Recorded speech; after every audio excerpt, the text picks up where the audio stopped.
지난 2007년 유엔의 북한 인권 결의안 표결에 앞서 노무현 정부가 북한의 의견을 구하고 기권했다는 내용을 담은 송민순 전 외교장관의 회고록을 놓고 여야 공방이 가열되고 있습니다. 네, 여당은 국기문란 사건이라며 파상 공세에 나섰고 야당은 색깔론 공세라고 맞섰습니다. 강은날의 기자입니다. 새누리당은 회고록 논란을 정치 쟁점화하며 더민주 문재인 전 대표를 향한 공세 수위를 바짝 끌어올렸습니다. 북한 당국에다가 물어서 거기서 반대를 하니까 기권을 했다는 이러한 사람들이 다시는 이 정부에서 일할 수 없도록 국민들과 함께 만들어 나가겠습니다, 여러분. 정진석 원내대표도 자신의 SNS에서 회고록 내용이 틀렸다면 송 전 장관을 고소고발하라며 문 전 대표를 압박했습니다. 더민주는 내년 대선을 겨냥한 근거 없는 색깔론 공세라며 법적 대응 가능성도 피력했습니다.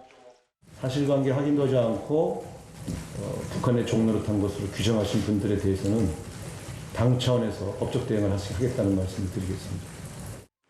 또 당시 대통령 비서실장이었던 문 전 대표가 찬성 의견을 냈으나 다수 의견에 따라 기권으로 가게 된 것이라고 반박했습니다. 당사자인 문 전 대표도 내통 운운은 대단한 모욕이라고 발끈하며 내통은 새누리당이 전문이 아니냐고 역공에 나섰습니다. 지도부뿐 아니라 여야 대권 주자들까지 온라인에서 설전을 벌이며 정쟁으로 빠져드는 양상입니다. 새누리당 유승민 의원은 문 전 대표의 대북관을 집중 추궁했고 김문수 전 경기도지사는 종북 이적 행위 반역자라고 문 전 대표를 맹비난했습니다. 이에 더민주 소속 이재명 성남시장은 박정희 정권의 유신헌법 대북 통보 사건을, 박원순 서울시장은 지난 1997년 대선 당시 이른바 총풍 사건을 끄집어내며 여당 공세에 맞불을 놨습니다. 연합뉴스TV 강은나래입니다.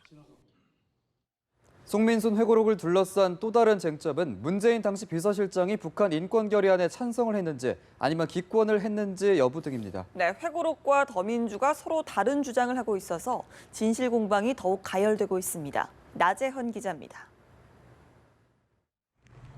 송민순 전 외교부 장관은 회고록에 문재인 당시 비서실장이 북한 인권 결의안에 기권을 주장했다고 적고 있습니다.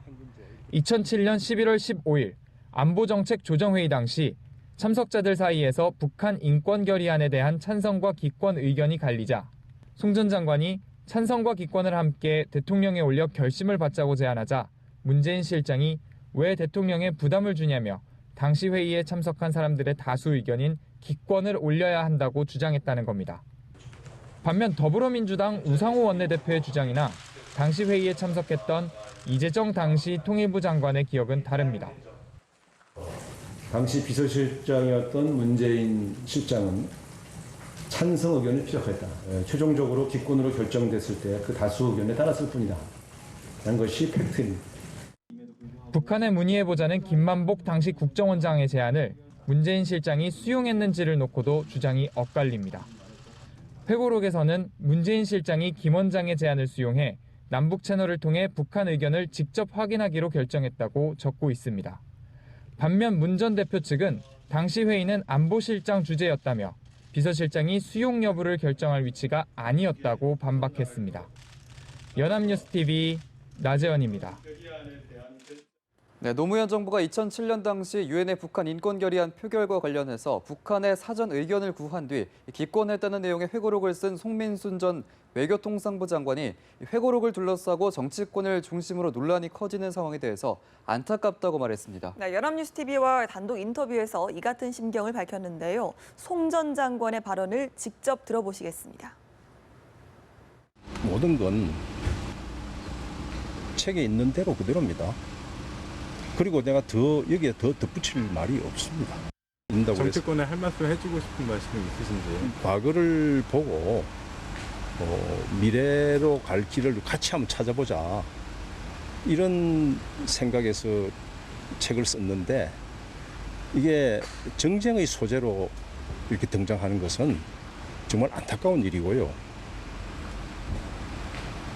그리고 이런 현상이 계속되면은 한국이 주도해가지고 한반도 문제, 핵 문제 이렇게 풀어나가는 데 있어서 어떤 사람한테도 도움 안 됩니다.